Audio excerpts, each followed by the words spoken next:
Wala yung damit. Hubad yun sa atin. Pag nakatanggal, nagigitara, nakatanggal. Ganun sila, ganun ka, yun yung pinapasok nila. No?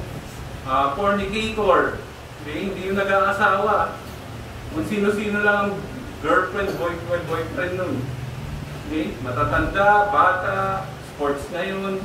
Bukas di natin alam. Fornicator po yun. Okay? Ang daming mga pinapasok niya na mga awit, pinapasok, sinisiksik sa ating mga isipan na pwede tayong mag-fornicate. Okay? Maglande. Ganun na kasimple yun. Okay? Marami pa, no? Yung mga Korean ngayon, no? Ang dami niyan, no? Yung apat na pande. Kapag tumunog talaga yun, napapasayaw eh. Sino eh, ba't napapasayaw? Kasi nga nagpapasok yun ng mga mensahe na gusto tayong ilayo sa Diyos. Kala nyo lang, ganun lang siya kasimple. Okay? Pero, ang magagandang awit ay yung awit para sa Diyos. Pinapakita mo na ang Diyos ay makapangyarihan, ang Diyos ay kapuri-puri, ang Diyos ay dapat sambahin. Maraming mga factor, maraming mga attributes sa Panginoon. No? At mamaya, makikita natin dito yung sa kwento. Okay? Kayo ba'y talunan? Kung panalo kayo, kayo dapat ay umahawit. Okay? Si Jared, ang lakas nga umahawit. Tatalunin pa tayo ni Jared. Okay. Ang kwento natin ngayon ay may pinamagatang ang pamagat natin ngayon. Ganda na nakuha natin sa verse 18. Okay, basahin muli natin.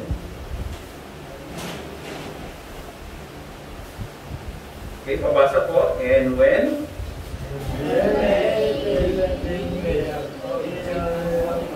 he that gathereth much had nothing over, and he that gathereth little had no love. They gathered every man according to his eating.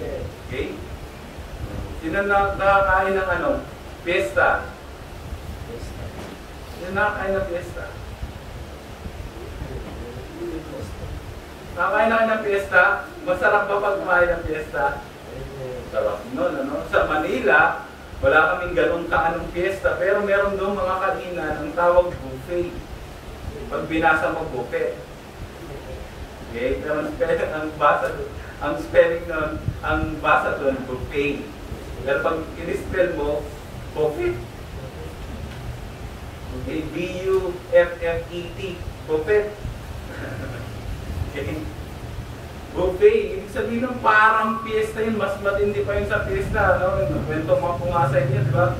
Lahat ng isipin mong pagkain, pagmulat mo nandun. Okay? Papasalam, sa roast cup, sa lechon, sa beer, sa lamb, sa turkey. Lahat nun, nandun. Yung turkey, bibira, malaking ibon lang yun. Ay malaking manok lang yun.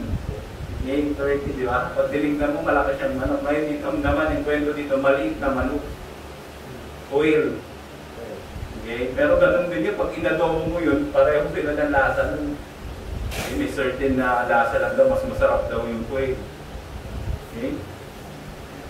Ngayon, basahin natin, no? Sabi dyan, and when they did make it with an homer, kinumpare daw nila sa homer, he that gathereth much had nothing over. Yung kumuha ng napakarami, walang sumobra. Sabi, and he that gathereth little had no lack. Yung kumuha ng konti, sakto lang. Hindi daw nawalan. Okay? Ganda niyan, di ba? He that gathereth much, walang sobra. Okay? Nothing over. He that gathereth little had no lack. Hindi siya na kulangan. Okay? Okay, di ba? Yan ang ating kwento ngayon. Ano niya? Okay? Ang pagtitiwala sa Diyos, okay, ay mahalaga. Mahalaga ang tiwala tayo sa Diyos. Okay? Kayo ba nagtitiwala ba kayo sa Panginoon? Amen. Nakukulangan ba kayo? Sino nagugutom dito? Hindi nakakain ng isang beses sa isang araw. Wala, di ba? Minsan, 5 times pa tayo nakakain, di ba? Nagahan. Mayroon pang merienda sa pagitan ng di ba? Minsan nga, pa may pagitan pa yun, Tinatawag nilang brunch. Pero pag hindi ka naman nag-lunch at saka hindi ka nag-lunch at saka nag-breakfast, at tawag doon brunch. Sa office, ganun, pagka break lang ng konti, meron kami ng mga pagkutin, mag-merienda kami, inom kami ng hot choco, yung iba, kape. Pagdating ng lunch, alas 12, kain na ulit. Hindi, mamaya-maya, alas 3, merienda naman. Punta naman kami sa canteen. Marami doon, mga turon, dami, pagkain. Pwede kang kumain, may mga kwek-kwek. Luluto sila ng gano'n, ang dami. Pagdating ng tanghalian, kakain ka ulit. Nagutom ka ulit ng gabi. Midnight snack ka naman, sa bahay. Ang dami, Sino hindi nakakain ng gano'n? Kahit 3 beses sa isang araw. Nag-i-skip. Di ba na lang yung mga nagda-diet? Yan, dapat yan, pag-dietin yan para mamaya. Walang skip yan. Walang skip meal. Okay? Nagutom na ba kayo? Hindi pa. Sabi naman. Okay? Tingnan natin dito yung kwento kung ano yung pangyayari. Bakit nag-lead ang Panginoon na bigyan sila ng mana at saka ng quail? Okay? Basahin natin. Okay? Himayin natin hanggang verse 36. Okay, himayin natin. Okay, bago tayo magsimula, manalangin po muna tayo. Panginoon, maraming salamat sa umagang ito. Salamat, Panginoon, sa pagkakataon muli. Panginoon, bahagi ang iyong salita. Panginoon, pag-aralan namin sabay-sabay ang sinasabi, Panginoon, ng iyong mga salita. Bigyan niyo kami, Panginoon, ng mata, spiritual na mata, Panginoon. Makita namin ang beauty ng mga salita mo, Panginoon. Anong sinasabi nito para sa amin? Salamat, Panginoon, sa umagang ito, sa mga kaluluwang nandito. Pagpalain niyo kami, Panginoon, ng mga salita sa umagang ito. Sa pangalan ng Panginoon Jesus. Amen. And they took their journey from Elim, and all the congregation of the children of Israel came unto the wilderness of Sin. Ang pangit ang pangalan nito, talagang Sin yung pangalan. Wilderness of Sin. Papunta daw sa wilderness of Sin, which is between Elim and Sinai. Alam naman natin Sinai, nandun yung Mount Sinai. Kilala yan, di ba? Okay, currently daw, nasa yan? Ang Mount Sinai daw ay nasa part ng Iraq. Okay? Ngayon, inopen na nila yan at marami na rin mga turista na pumupunta doon. Okay? At kung bigyan tayo ng pagkakataon, mapunta tayo doon, makita natin kung ano talaga yung tsura ng Mount Sinai. Diba? Kasi doon, binaba ng Panginoon yung 10 Commandments. Diba? Now in that case, dyan daw sila sa pagitan ng Elim and Sinai on the 15th day of the second month after their departing out of the land of Egypt. Meron tong timeline, tama? Okay, ilan daw yun? Second month, 15 days. Kung ang isang month ay 30 days plus 15 days, 45 days na silang bumagbiyahe. Okay? 45 days. Matagal na ba yun? 45 days? Yes. 1 month and 15. Nga, 1 month and 15. Matagal na ba yun? Sa tingin nyo, matagal ba yung 45 days? Kung sa manok, pag meron pang manok na 45 days, okay? Pagkatapos nun, pwede mo nang kainin. Okay, di ba? Okay? Mabilis lang yun. Hindi yung ganun pa katagal. Hindi pa yung taon. Hindi pa yung half a year. Di ba? Isang buwan lang yun at 15 days. Okay? And the whole congregation of the children of Israel murmured, at na naman yung murmured against Moses and Aaron in the wilderness. Ano yung murmuring? Yung bubulong-bulong, laging galit. Ginagawa niyo ba yan? Ginagawa ba natin yan? Yes. Pag inutusan ka lang, ginagawa mo yun eh. Di ba? Ano yan? Inutusan. lagi gano'n,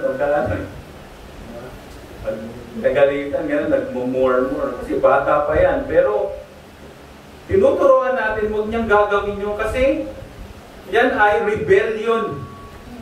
Kaya pagiging rebelde yan sa Panginoon. Nagmumurmur ka. Inutusan ka ng tatay mo. Ba't ako kasi inutos?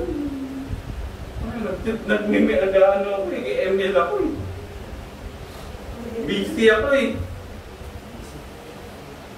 Okay? Nagmumurmur tayo. Ibig sabihin nun, ayaw mong sumunod ng may magaang na puso sa mga inuutos sa'yo. Okay, nagmumurmur ka. Murmuring. Okay? Okay, nagmurmur daw sila against Moses and Aaron in the wilderness. Okay?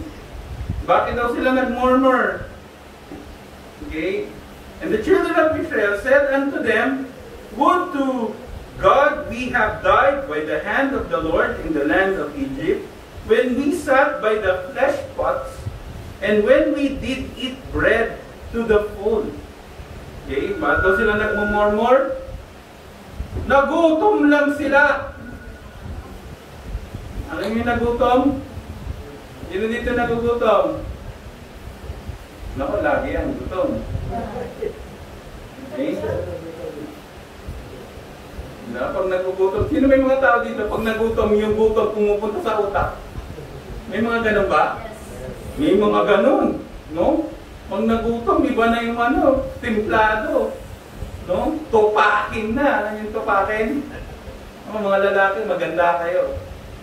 Okay? Ang mga babae, medyo ma-incline sa ganyan. Pag nagutom, tinutopak, nawawala sa wisyo, lumalabas yung tunay na ugali. Okay? Kaya huwag niyong gugutumin. Anong kailangan gawin? Magtrabaho. Okay? Huwag natin gutumin ang ating pamilya kasi minsan nga nakaka-apekto yan. Pero in that case, hindi dapat. Okay? Sabi dyan, nagmurmur daw sila, sabi dyan, doon sa Egypt. Okay, nakaupo kami doon. Okay, we sat by the flesh pots. Ibig sabihin, parang ano yun, ano yung sanggapsal na kay sanggapsal. Iluluto mo na, may isang malaking dyan, lutuan. Tapos kayo nakaupo kayo lahat doon. Tapos yung lahat ng mga meats ibibigay sa inyo, gulay lahat. Lalagay nyo lang doon, lulutuin nyo. Sarap. Mga ganun yun. Sarap. Ganun daw sila. Sarap buhay. Okay? Yan o, we sat. And we have flesh pots. Okay? Isipin, may mga karni sila doon. Flesh ang tawag nila doon eh. Ang meat nila, bread eh. Yeah? And when we did eat bread to the full, pag kumain kami, busog kami ng tinapay. Okay? Sino na busog na dito? Yung malaking busog. Well, sobrang busog mo, para ka na nagduduwat. Okay? Ganito yung nangyari sa mga Israelites. No? Ganito nila kino-compare yung kanilang katayuan sa wilderness at yung katayuan nila nung sila ay under ng Egypt or nasa Egypt, nasa Egypto. Okay? For ye have brought us forth into this wilderness to kill this whole assembly with hunger. Okay. Saan daw sila niligtas ng Panginoon bago mangyari ito? Immediate immediate na kamatayan. Immediate yung kasi papatayin sila ng mga armies of Egypt. Pero ito, nagutom ka lang. Nagutom ka lang. Umangat ka na ang gusto mo mangyari para kang papatayin ng immediate. Alam niyo ba ang tao pwedeng mabuhay ng 40 days bago siya mamatay nang hindi siya kumakain? Ang tagal pa nun. Mas problema kapag hindi ka uminom ng tubig ng 3 days, pero may tubig naman sila, ang pagkain gusto lang nila eh. Okay? 40 days pa bago ka mamatay. Hindi ka kagad-kagad mamamatay pag nagutom ka. Okay? Pero dito, parang pinasabi nila kay Moses at kay Aaron, ano bakit mo kami pinapatay? Mamatay kami sa gutom. Okay? Meron bang taong namatay ngayon sa gutom? May nabalitaan ba kayo? Isang bata na namatay sa gutom. Meron ba? Wala akong makarinig na ganun eh. Di ba na siguro sa Africa, pero dito sa Pilipinas walang ganun. Ang daming puno dyan, no? Ang dami mong makakain dyan, di ka magugutom dito eh, di ba? Sarap dito sa ala-ala eh. Sa Manila pa doon, pwede kang magutom, pero pwede ka naman doon mangingi. Ang dami doon ang hihingi. Which is mali, no? Dapat nagtatrabaho. Okay? Then said the Lord unto Moses, Behold, I will rain bread from heaven for you. Okay, nakalimutan ko lang, hindi ko na... Sayang, di ako nakabili ng wafer. Ganda ito, batigin ko kayo lahat yun. Okay, kasi yan ang description ng manna. Okay, sabi dyan, ang Panginoon daw ay magpapaulan ng tinapay. Kanta ng ano? Yung, ganda yung kanta yung alimutan ko, nursery time yun eh. Yung, I will open my mouth. Ano tawag doon? Rain. And ganun yan eh. Anong kantang yun? Okay, Barney, I will open my mouth and it rain bread and I will say, Ulan daw ng tinapay. Nakakita na kayo umulan ng tinapay? Ang Panginoon nagpaulan ng tinapay. Hindi, mamaya kakain tayo ng tinapay, pero hindi yan galing sa ulan. Galing yan sa bakery. Pero masarap. Pero lalo na, yung tinapay na galing sa Diyos. Gaano kaya kasarap yun? Tingnan natin, i-describe yan dyan. Mamaya. Then said the Lord unto Moses, Behold, I will rain bread from heaven for you, and the people shall go out and gather a certain rate every day, that I may prove them whether they will walk in my law or not. Okay? Minsan, ang pagpapala ng Panginoon, binibigay niya yan sa atin para tayo ay subukin. Okay? Kahit gusto nyo bang masubok ng Panginoon? Yung talino, binibigay yan ng Panginoon. Pero binibigay yan sa inyo para kayo subukin. Saan nyo gagamitin ang inyong talino? Ang kalakasan, binibigay ng Panginoon. Saan mo gagamitin ang iyong kalakasan?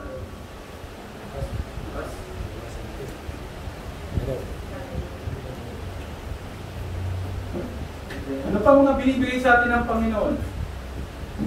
Talino, kalakasan, malinaw na mata, resources, pera.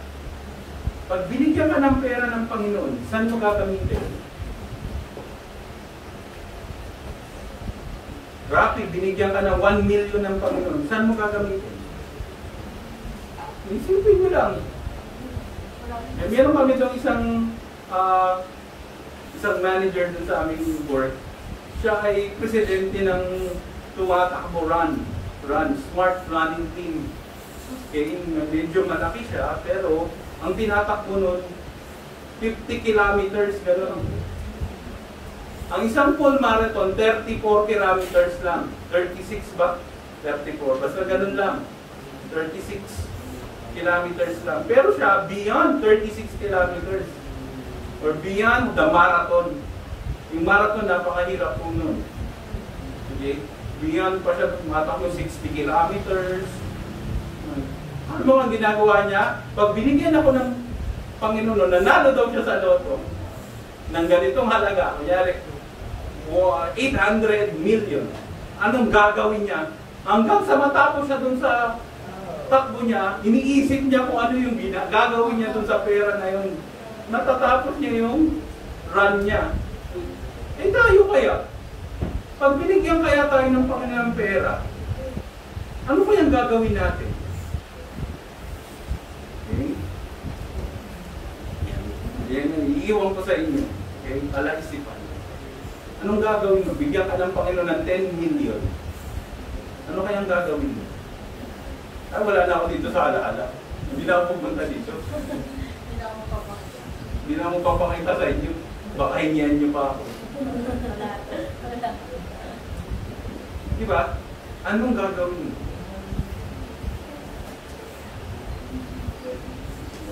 Then, it shall came to pass that on the 6th day, they shall prepare that which they bring in, and it shall be twice as much as they gathered daily.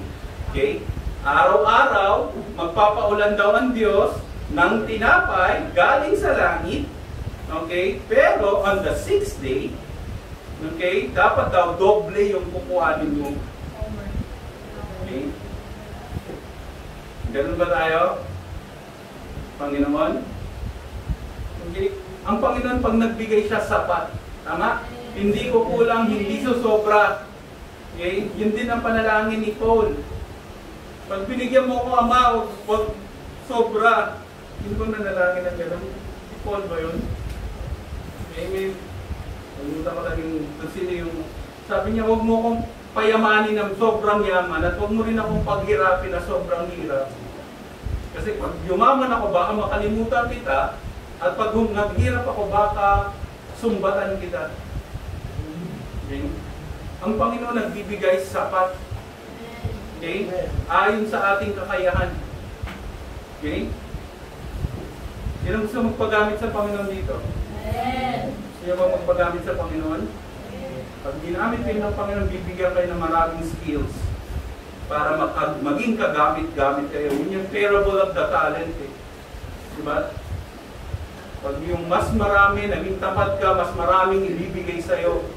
Pagka konti ka, hindi ka pa naging tapat, kukuhanin sa iyo ng Panginoon. Okay?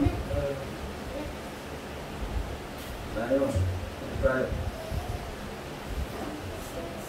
6 days. Sa 6 days na gather. Okay, ganun yan, no? Twice. Pagdating ng 6th day, twice. Bakit? Tingnan natin. And Moses and Aaron said unto all the children of Israel, at even they, saan naman ako? Then ye shall know that the Lord hath brought you out of the land of Egypt. And in the morning then ye shall see the glory of the Lord, for that ye heareth your murmurings against the Lord. And what are we that ye murmur against us? Okay, ang ganda na sinabi dito ng Moses. Ba't kayo umaangal sa amin? Ba't kayo nagmurmur sa amin? Okay, sabi yan ni Moses. And Moses said, this shall be when the Lord shall give you in the evening flesh to eat, and the morning bread to full. For the Lord heareth your murmurings, which ye murmur against him. And what are we? Your murmurings are not against us, but against the Lord. Okay? Pagka palaangal ka, palareklamo ka, hindi ka lang nagre-reklamo doon sa pinagre-reklamuhan mo, kundi nagre-reklamo ka rin sa Diyos. Eh, may mga tamang pagre-reklamo, alam natin yun. Okay? Kunyari, nasa restaurant ka, kumakain kayo, hinanda sa'yo, merong ipis. Hindi ka ba magre-reklamo nun? Magre-reklamo ka nun. Gusto mo, kakainin mo, malinis. At binayaran mo yun. Pwede ka magreklamo nun. Pero, okay, hinandaan ka ng nanay mo. Masarap na pagkain. Gulay. Nagreklamo, ayaw ng gulay. Gusto ko ng fried chicken. Ayaw ko niyan. Gusto ko pork chop. Ayaw ko niyan. Nanda sa'yo, ang palaya. Sarap naman yun, di ba?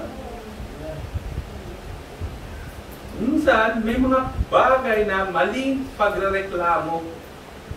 Ito, ang mga Israelites, napaka-maling pagrereklamo to. Niligtas ka nga sa immediate na kamatayan, magugutom ka lang, hindi ka naman mamamatay kagad, magre-reklamo ka na kagad. Okay? Reklamador ang tawag doon. Okay magreklamo kung yan ay nararapat. Tama? Yes. Okay, pinapasayaw ka ng teacher mo ng apatay-patay. Pwede ka magreklamo nun kung sumayaw niyan. Ayaw po namin yan. Pwede ka magreklamo nun. Pwede kang humindi. Okay? Pero may mga bagay, no? Umattend ka ng church. Nagreklamo. Ay, ako, dami kong gagawin. Naglalaba ako. Dami kong assignment. Okay? Ang dami mong rason. Magtatanim kami. Mamumundo kami. May activity kami sa school. Ano rason? Sino bang unahin mo? Ano?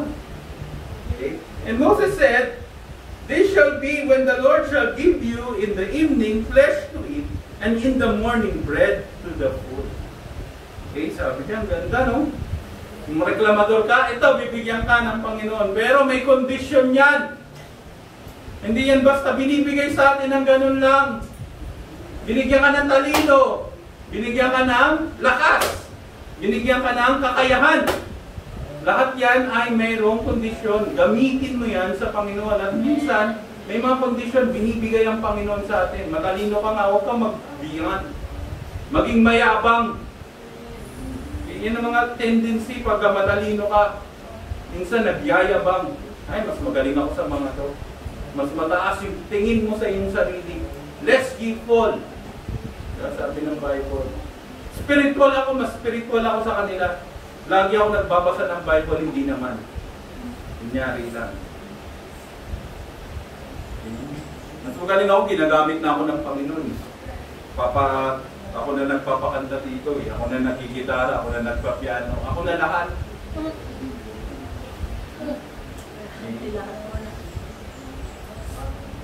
Huwag tayong maging mayabang. Pag nagkaroon ka naman ng pera, huwag ka rin maging mayabang. Okay? Ano pa? Maraming mga bagay na pwedeng ipagkaloob sa atin ng Panginoon, pero minsan, madalas, ito'y nagiging katisuran sa atin.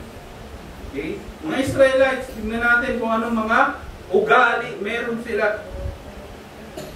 Salamin. Isa-isahin natin ito. Sana makita natin yung sarili natin dito. Kung tayo'y nagkakasala ng ganito, sana makita natin, tayo humingi ng kapatawaran sa Panginoon, makita natin na ito ay mali. Okay? Sabi dyan, murmuring. So verse 20, malapit na pala ako. Okay, malayo pa pala. Okay? Tingnan natin kung ano mga ugali meron sila. So verse 20, notwithstanding they hearkened not unto Moses, but some of them left of it until the morning and eat bread, worms, and stunk, and Moses was wroth with them. Okay, sabi ni Moses dito, okay, huwag kayong magtitira. Okay? Huwag magtitira, kainin lahat. Minsan mga bata, di ba? Kukuha ng maraming pagkain, tapos hindi uubusin. Okay? Nagpakain sa'yo, sabi, ubusin mo yan. Hindi ka tatayo hanggang hindi mo yan nauubos. Hirap mo, no? Nasarapan ka lang sa tingin. Ano yung nasarapan sa tingin? Na? Ay, sarap nun ha. Pero nung tinigma mo na, hindi mo pala gusto. Ang dami mong kinuha. Uubusin mo ngayon. Uubusin mo ngayon. Okay? Sabi ni Moses, huwag magtitira. Kumuha ka ng sapat. Huwag kang maging gahaman. Okay? Saan tayo? Yan, mga gahaman. Okay? Sobrang kagahaman mo, sumakit yung ngipin mo. Okay? Yan, pag tuwing di ba? Maraming candy. Kuha ng maraming candy. Maraming chocolate. Kuha ng maraming chocolate. Kinabukasan, may sakit. Namamagayan tonsil. Gahaman eh. Okay? Hindi lang yan. Pambata lang ng sample yan. May mga bagay na hindi mo dapat kinokobet. Okay? Inaangkin mo lang. Okay? Talino natin yan. Mga kakayahan natin. Huwag nyo angkinin yan. Okay? Ibalik nyo yan sa Panginoon. Okay? Yung mga witty natin, yung charm natin, pwedeng gamitin yan sa Panginoon. Okay? Mga kababaihan, yung ganda nyo, pwede natin gamitin sa Panginoon yan. Okay? Mga kalalakihan, yung lakas nyo, pwede natin gamitin sa Panginoon. Okay? Gusto nyo bang magpagamit sa Panginoon? O gusto nyo lang magpagamit sa sarili nyo at sa sanlibutan? Mamili kayo. Okay? Sabi dito sa verse 27, gahaman yung unang-una, di ba? Una, Murmuring. Ano yung murmuring sa Tagalog? Reklamador. Pangalawa, gahaman. Okay, pangatlo. Sa verse 27, and it came to pass that there went out some of the people on the seventh day for to gather, and they found none. Sabi, pag seventh day ka, magpahinga ka. I-focus mo yung iyong panahon para sa Diyos. Huwag ka mag-gather ng manna or ng bread. Yung pang 6th day, doblehin mo doon para pagdating ng 7th day, hindi ka mag-gather. Eto, mamatitigas ang ulo. And it came to pass that there went out some of the people on the 7th day for to gather, and they found none. Anong tawag dito sa mga taong to? Gusto makalamang. Kung makalamang, ano pang tawag dito sa mga taong to? Matigas ulo. Okay? Muna, reklamador. Pangalawa, gahaman. Pangatlo, matigas ulo. Okay? Hindi ba maging matigas ang ulo? Huwag kang magbabarkada sa mga yan. Huwag kang magbabarkada sa mga covetous. Huwag kang magbabarkada sa malalandi. Huwag kang magbabarkada sa mga magnanakaw, mga gangster, mga loko-loko. Okay? Tigas ulo mo eh. Gusto ko dito eh.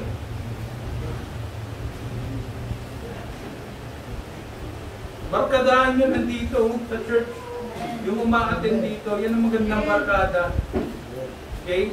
Hindi kayo perfect, hindi lahat tayo perfect, pero tayo sumusunod sa Panginoon. Wala naman dito perfect eh, di ba? May perfect ba dito?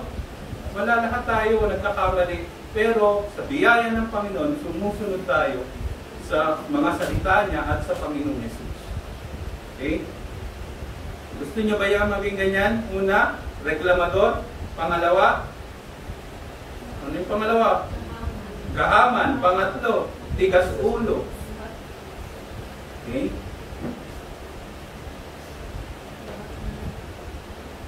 Okay, basahin na natin. Pagpatuloy natin. Okay? Sa 8. And Moses said, this shall be when the Lord shall give you in the evening flesh to eat. Wow, ang sarap. Okay? Wala silang panahon para magtanim. Wala silang panahon para mag-alaga ng mga hayop. Pero ang provision ng Panginoon sa kanila ganito. When the Lord shall give you evening flesh to eat. Meron silang meat sa gabi. And in the morning, bread to the full. Sa umaga, tinapay na sapat para sa iyo. Hindi ka magkukulang, hindi ka sasobra. Okay? For the Lord heareth your murmurings, which ye murmur against Him, and what are we? Sino ba kami? Hindi naman kayo nagrereklamo pa sa amin, sabi ni Moses at ni Aaron. Nagrereklamo kayo sa Diyos. And Moses spake unto Aaron, say unto all the congregation of the children of Israel, come near before the Lord, for He hath heard your murmurings. Okay? Pag meron kang reklamo, may katanungan ka, kanino ka lalapit? May problema ka, kanino ka lalapit? Unang-una, sa Diyos. Okay? Malungkot ka, may pinagdadaanan ka, kanino ka lalapit? Kanino ka lalapit? Sa Diyos. Wala nang iba. Okay? Ang Diyos, gagamit yan ng mga tao para i-comfort ka. Gagamit yan ng mga tao para ikaw ay maibsan ng iyong nararamdaman. Okay? And it came to pass, as Aaron spake unto the whole congregation, nandiyan pala tayo, no? Of the children of Israel, they looked towards the wilderness, and behold, the glory of the Lord appeared in the cloud. Okay? Ganda yung ulap eh, di ba? Yung ulap, pag tinignan mo yan, parang nare-relax ka eh, di ba? Ang ganda, lalo mo dito sa ano, pag nandiyan ka sa field, kita mo parang binodrawing yung ulap eh. Di ba? Mamaya, iba na naman yung drawing yan. Mamaya, may dadaan pang aeroplano, no? Parang may biglang sumulat doon sa ulap. Di ba? Ang ganda ng cloud. Ganyan na pinapakita ng Panginoon sa atin, no? Yung mga ganyang paraan. Sa buhay natin, paano yun natin nakikita yung mga provision ng Panginoon? Nakikita niyo ba yan sa buhay niyo? Wala na kayong pagkain, or wala na kayong pera, pero biglang nagbibigay ang Panginoon. Hindi mo nga alam kung saan nanggagaling yung provision ng Panginoon. Di ba? Nararanasan niyo ba yan? O wala lang, hindi niyo lang pinapansin. Maging sensitive kayo sa mga provision ng Panginoon. I have heard the murmuring of the children of Israel, spake unto them, saying, even ye shall eat flesh, and in the morning ye shall be filled with bread, and ye shall know that I am the Lord your God. Ang Panginoon, hindi tayo gugutumin, hindi tayo, hindi nyo tayo gugutumin ba tayo ng Panginoon? Ha? Lalo na pag naglilingkod ka sa Panginoon, mawawalan ka kaya? Siguro man konti, pero alam mo yun, hindi tatagal yun. Ang Panginoon, bibigyan ka ng provision. Okay? Yan yung gusto ng provision ng Panginoon. Sasapat kaya yun? Sapat na sapat yun. Okay? And it came to pass that at even the quails come up and covered the camp, and in the morning the dew lay round about the host. Kaya alam niyo yung quails? Ugo. Kinakita na kayo ng quail? Quail?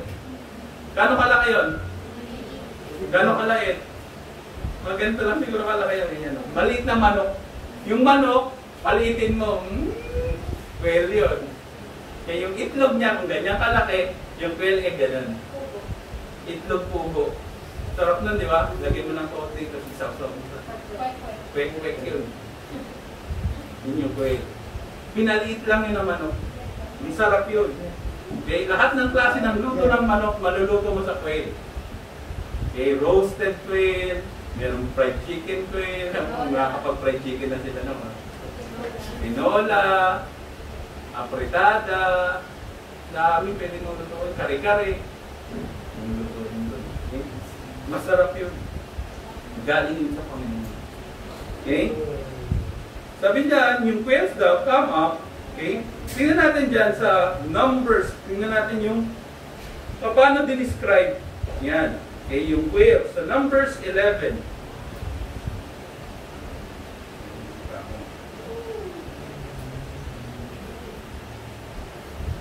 Numbers, okay? Numbers 11, 31 to 30.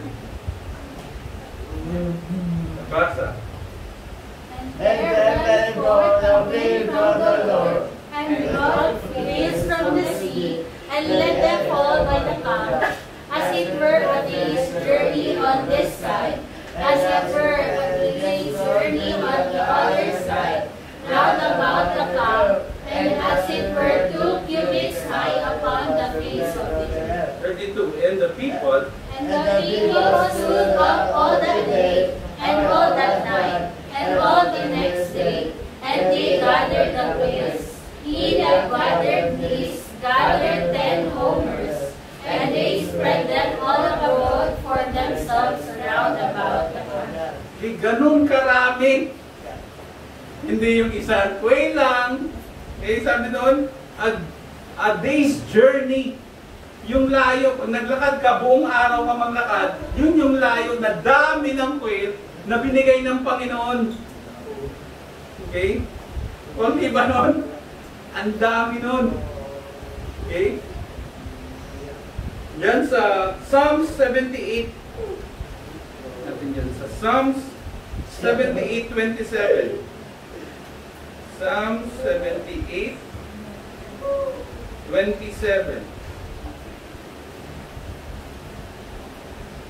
So yan, He made flesh upon them as dust, and feathered fowls like as the sand of the sea. Ganong karami. Nakita na kayo ng sand and sea? Mabibilang mo yon? Hindi mo ito. Ang dami nun. Habang nabubuhay ka, hindi mo mabilang, mamamatay ka na, hindi mo pa rin yung nabibilang. Psalms 105.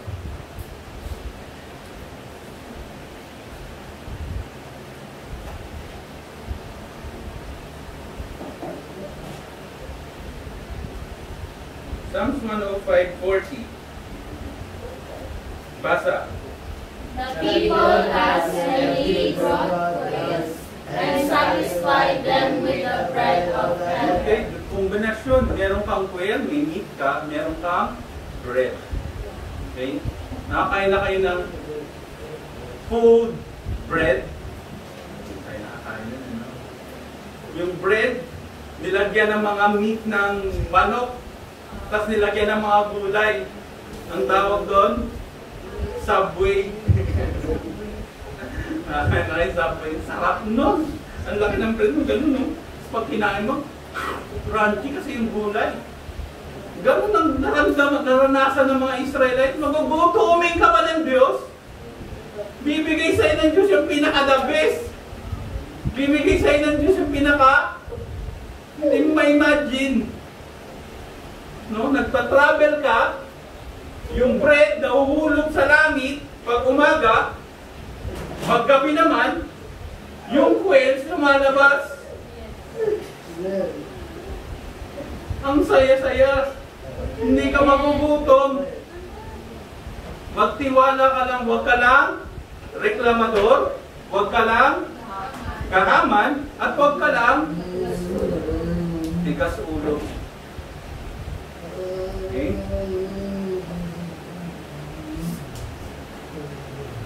Okay. Punta naman tayo dun sa mana. Sa bread naman tayo. Okay? Basta tayo sa quail. Okay? Nasaan verse na tayo?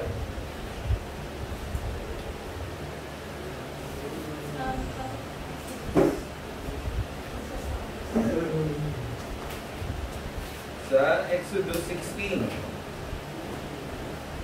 Nasaan na tayo? 13?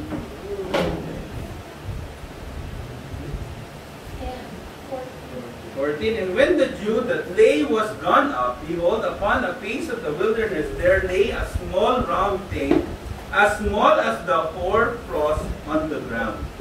Okay? And when the children of Israel saw it, they said one to another, it is manna. Okay? For they wist not what it was. And Moses said unto them, this is the bread which the Lord hath given you to eat. Okay? Hindi pa nila alam ano to. Ano to? Okay? Hindi pa nila alam eh. Okay? This is the thing which the Lord had commanded. Gather of it every man according to his eating, and homer for every man according to the number of your persons. Take ye every man for them which are in his tent. Okay? Okay? Kukuha din daw nila yung 1 homer para sa isang person, at kung ilan kayo, kunyari kami 6 na homer yung kukuhanin namin. Okay? Yun daw yung provision ng Panginoon. Okay? Bakit minsan nagbibigay ang Panginoon ng limit? Bakit pagka nagpa-andar ka ng kotse, ba't kailangan may limit? May 60 kilometers, pag nasa highway ka, 100 kilometers lang. Bakit nilalagyan ng limit? Bakit hindi na lang dire-diretso? Kung saan gusto ko yung bilis. Bakit ganun? Bakit kailangan lagyan ng limit? Kasi pwedeng maabuso. Pwedeng ma-abuse. Lalo na ng mga garaman. Tama? Pwede silang i-abuse. Ang Panginoon nagbibigay ng limit. Okay, sa atin. Okay? And the children of Israel did so, and gathered some more, some less. And when they did meet it with an homer, he that gathered much had nothing over.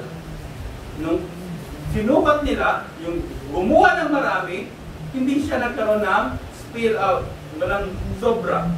And he that gathered little had no lack. Yung kumuha ng konti, hindi sila na kulangan. Galing, di ba? They gathered every man according to his eating. And Moses said, let no man leave of it till the morning. Bakit daw? Notwithstanding, they hearkened not unto Moses, but some of them left of it until the morning. May mga ganyan eh, di ba? Ay, bukas ko na ito kakainin kahit na, di ba? Meron pa ako bukas. Hindi ka nagtitiwala sa Panginoon. Ang provision ng Panginoon, araw-araw. Ang provision ng Panginoon, bibigyan kanya your daily bread.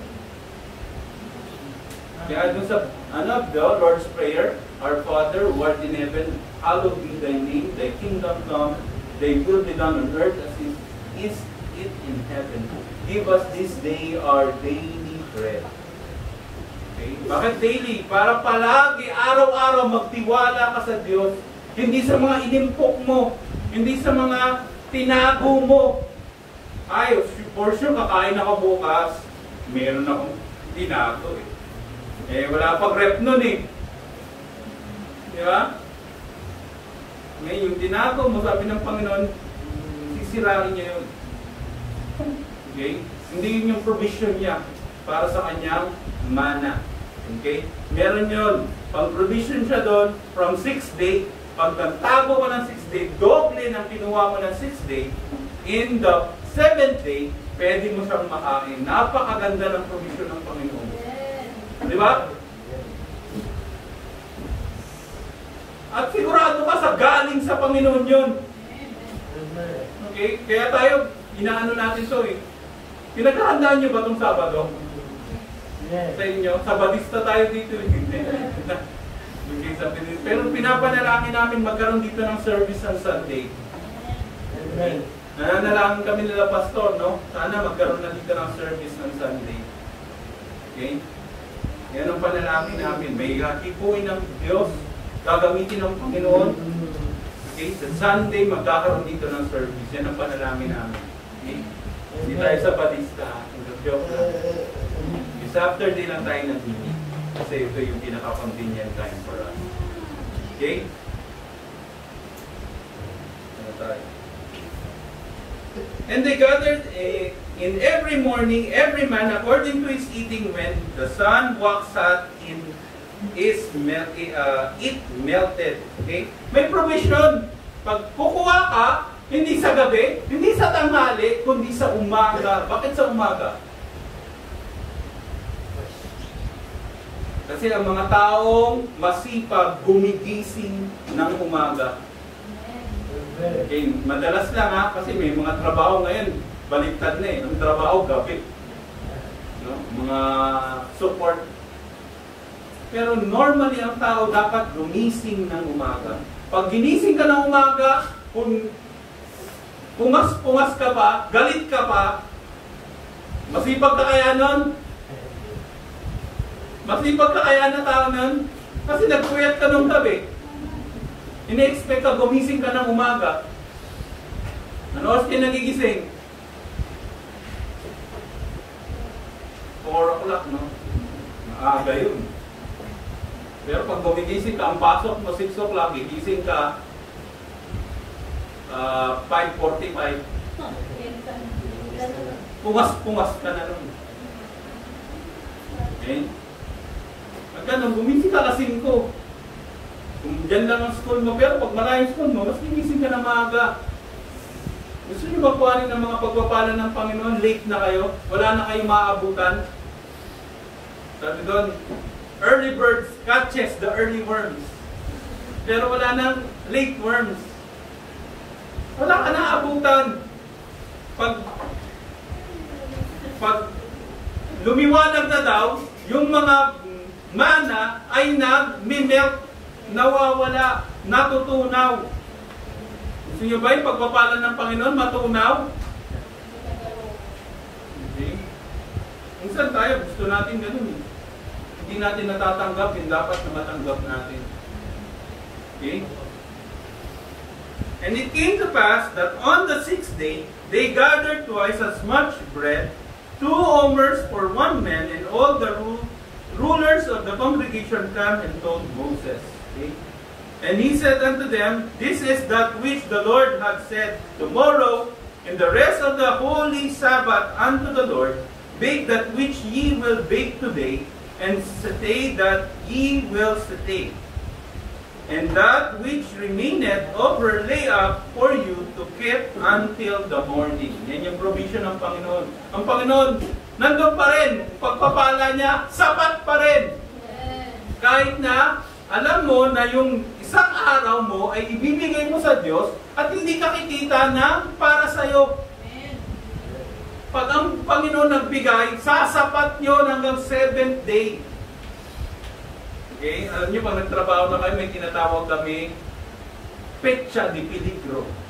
Alam niyo yung pecha de peligro? Kung kumakain kami palagi sa mamahaling restaurant nung few days, pag malapit na yung sahod, mga 2 days, 3 days na magsasahod na, kumakain na lang kami sa kantin. Kasi nga, ang tinatawag namin ng pecha de peligro, yung pera namin, hindi na ganun karami. Kulang na.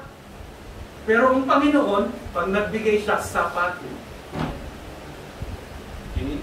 Sabi pa nga sa Psalms, di ba? Minsan, yung ano mo, nagpo-fall over pa eh. Okay? Huwag ka lang maging gahaman. Okay? Pag yan ang nasa isip mo, ang pag-ibig sa pera, yan ang root ng lahat ng kasamaan. Huwag kang maging lover of money. Yan, mga tumatakbo ngayon, mga lover of money. Okay? Hinakaian yung mga botante, binabayaran na, aga-aga pa lang. Doon sa amin, dami na nagpo-vote buying.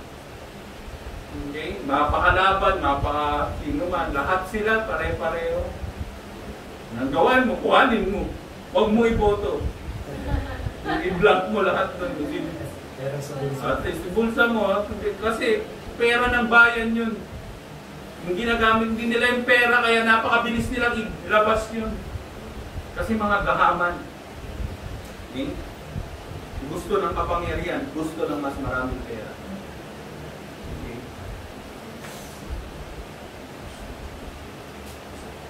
And he said unto them, this is the Lord, which the Lord, okay, yan na yan, ang Holy Sabbath. And they laid it up till the morning, as Moses bade. And it did stink. Kanina natin, neither was there any worm therein. Okay? Wala yun, hindi yun nag-stink, hindi yun inuod. Makita na kayo ng pagkain inuod. Kadiri, di ba? Parang kakainin mo ba yun?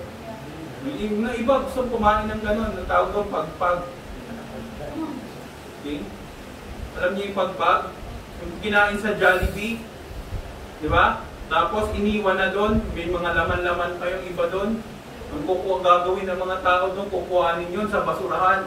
Tapos iluluto nila, makainin nila yun. Yak!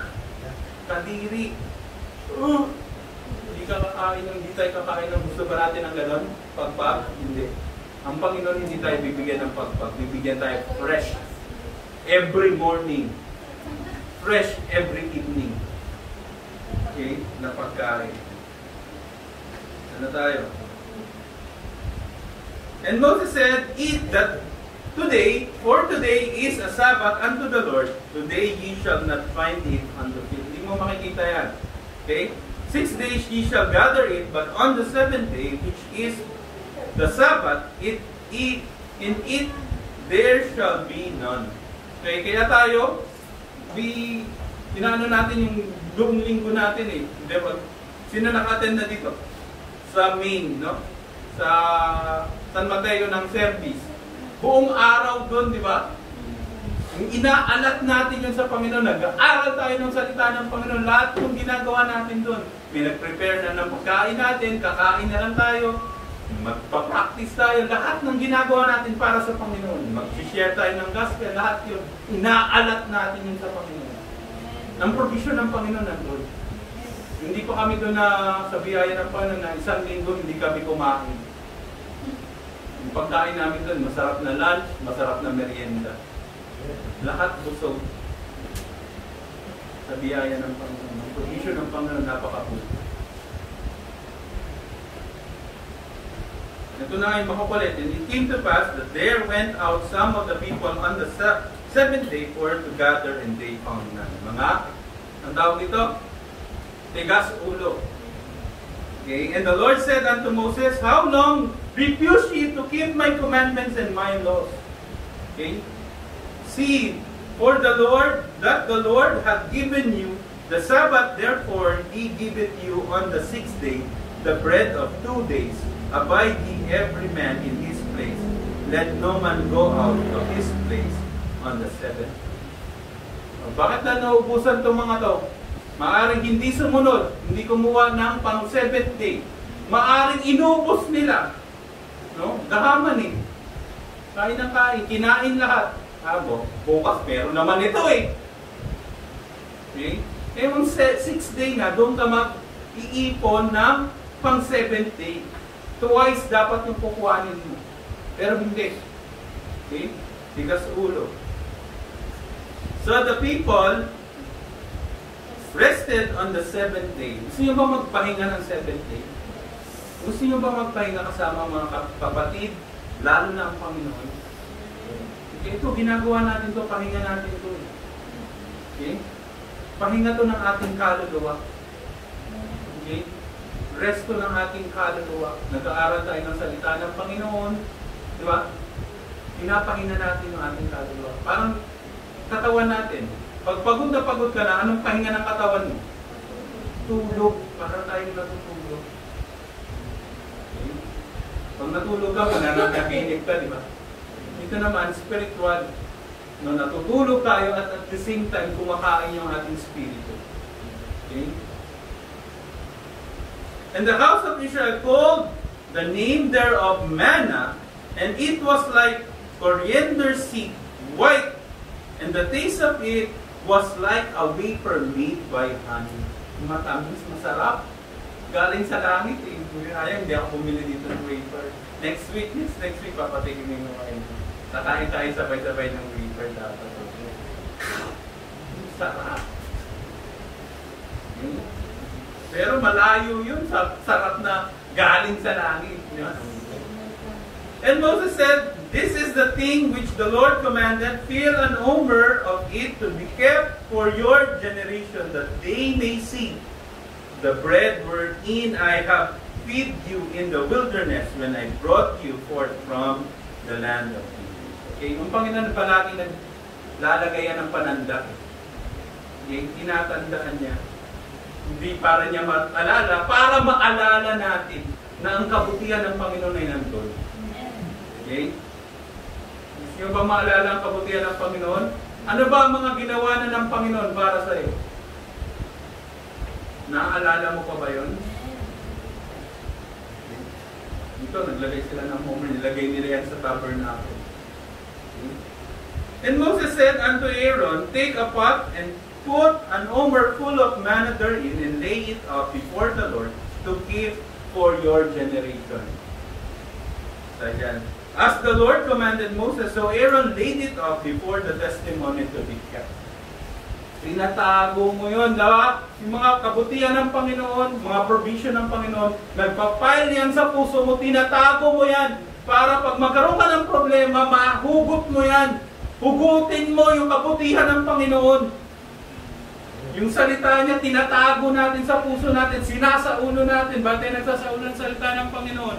Para pagdating ng panahon na sinubok tayo, may kukuhanin tayo, ang Panginoon ay mabuti, ang Panginoon ay sufficient, ang Panginoon ay mapagmahal, ang Panginoon ay judge. Ipapaluin ka niya pagka may pagkakamali ka. Huwag ka magtampo sa Diyos. Okay? And the children of Israel did eat manna 40 years until they come to a land inhabited. And they eat manna until they come unto the borders of the land of Canaan. Okay, ang provision ng Panginoon ay sufficient. It will stretch out. Hindi matatapos hanggang sa dulo kung kailan dapat nang tapusin. Tayo, ang pagpapala ng Panginoon, hindi yan magtatapos hanggang sa mamatay tayo. Actually, pag namatay tayo, mas malaking pagpapala pa yung bibigay sa atin ng Panginoon. Ang mabuhay kay Kristo, ang mamatay pakinabang, sabi ni Paul. Okay? Pag namatay tayo, pakinabang. Sabihin nandun na, i-inherit na natin yung pinangako ng Panginoon. Spiritual things. Okay? Maghihintay na lang tayo dito. Pag babalik siya dito, sasama niya pa tayo. Meron tayong bagong katawan. Grabe, lahat ng pagpapala nandun. Pakinabang nga yun, hindi na tayo maghihirap eh. Okay? Pero gusto ko pa kayong makasama eh. Kaya nandito pa tayo. Di ba? Pero pag pinauwi na tayo ng Panginoon, ay, sarap nun. Nakikita ko na nanay ko nun. Okay? Makikita natin yung mga mahal natin sa buhay na tumanggap sa Panginoon. Okay? Now, an homer is the 10th part of an ephah. Okay? Tignan po natin. Sino ba ang bread of life? Ang tunay na mana. Okay, basahin natin. Dito tayo magtatapos sa John. Basahin natin. John 6:33 to 35.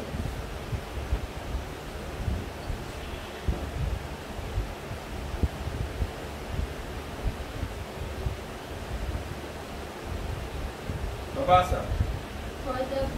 Ready? Read. For the bread of God is he which cometh down from heaven, and giveth life unto the world. Okay, sabi doon, kung sinong kakain ng tinapay ng buhay, magkakaroon ng buhay na walang hanggan. Sabi dyan, for the bread of God is he which cometh down from heaven and giveth life unto the world. Sa 35, pabasa. And Jesus said unto them, I am the bread of life. He that cometh to me shall never hunger, and he that believeth on me shall never thirst. Yan ang pangako ng Panginoon. And Jesus said unto them, I am the bread of life. He that cometh to me shall never hunger. Hindi magugutom. Sino na yung nagano dito? Kumain ng bread of life. Kinain niyo ba ang bread of life? Paano natin kinain si Jesus nung tayo manampalataya sa Kanya? But I said unto you, that ye also have seen me and believe not. All that the Father giveth me shall come to me, and him that cometh to me I will in no wise cast out. Okay. Lumapit ba tayo sa Panginoon? Tumawag ba tayo sa Panginoon? Hindi daw niya tayo ka-cast out. And this is the Father that which hath sent me, that of all which he had given me, I should lose nothing, but should raise it up again at the last day. And this is the will of him that sent me, that everyone which seeth the Son, and believeth on him, may have everlasting life. And I will raise him up at the last day. Sino yung ating tunay na bread of life? Yung Panginoon Jesus. Yung mana doon sa panahon ng Israelites, sa panahon nila sa wilderness, ay sino? Foreshadow ng ating Panginoon. Natikman ba natin yung mana na yon? Yes! Natikman natin. Yan ay yung ating Panginoon. Yun yung pinaka-katotohanan nun. That's the fulfillment and the foreshadow of the bread of life. Ang Panginoon Jesus ang ating bread of life. Tayo manalangin, Panginoon. Maraming salamat, Panginoon, sa umagang ito. Salamat, Panginoon, muli sa pagpapaalala ng inyong mga salud. Tulungan mo kami huwag maging reklamador. Tulungan mo kami, Ama, na huwag maging mayabang. Tulungan mo kami, Panginoon, na